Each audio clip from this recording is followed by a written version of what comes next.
What's up, you guys? Today we're talking about how not to let COVID-19 turn into COVEAT19. A little bit of pandemic humor for you there.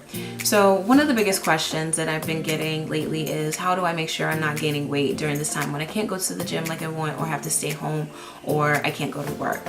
And I put together a quick list of 5 things that I actually implement in my own life that I know help you from snacking or eating out of boredom, overeating, or just grazing throughout the day. So first things first, you want to make sure you don't buy junk food. Just like everybody else, I personally have problems with portion control as well as overeating. So one thing that I do is I just don't put the food that I'm vulnerable to in the house. Because if I feel like I want to eat through an entire bag of popcorn, but I don't have it in the house, 9 times out of 10, I'm not going to drive all the way to the grocery store just for that one item. Also, you never really want to food shop when you're hungry, because you'll come out of the grocery store with a bunch of things you don't really need and just set yourself up for failure from the beginning.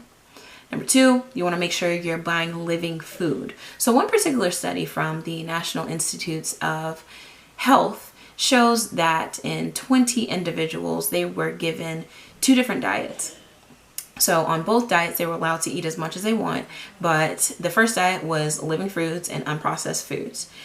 The second diet was obviously ultra-processed foods.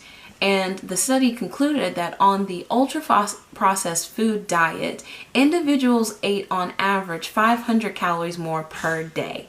And that makes sense when you look at the fact that ultra-processed food or processed foods are more calorie dense and less nutrient dense. So that is going to lead to you gaining more weight than you want to. Now, number 3, go outside. I didn't really understand this concept before, because when I would go fishing or sit outside all day, I just naturally didn't feel hungry and I can go the entire day without eating. And that's because essentially food is for our body to gain and store energy. But when you exchange that for the energy from the sun, you eliminate essentially the need for food. And if you look into sun gazing, it kind of dives more into this concept. Now, I'm not telling you to drop everything and throw out all your food and become a sun gazer. But if you get bored and want to watch the documentary called Eat the Sun, it's actually on Amazon Prime and it's pretty interesting to watch.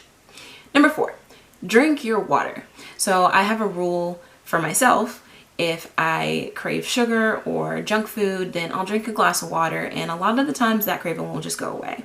A really good book that kind of explores this a little bit more is a book called You're Not Sick, You're Thirsty, because it dives into dehydration and how it affects feelings of hunger as well as cravings. Number 5, track your macros. You have a lot more time now. I personally loosely track my macros, but I also eat the same thing every day. So I understand loosely how many calories I'm eating consistently, and it helps me plan my meals better. Now, if you never tracked your macros, or if you don't like track your macros, I don't hold that against anybody realistically who really wants to track macros, right? Unless you're preparing for a competition, it's not really essential to life. So if you're bored, take some time to write down your favorite meals and see how many calories you're really eating, and it'll give you a little bit better perspective, and you can use it down the line as well, so it's useful information to have. So those are my 5 tips that should help you through this very stressful time and add one less thing to your list to worry about when all of this is over, because right now we don't really know when it's going to be over. So I hope you're hanging in there and staying positive. I hope you learned something, and I will see you next time.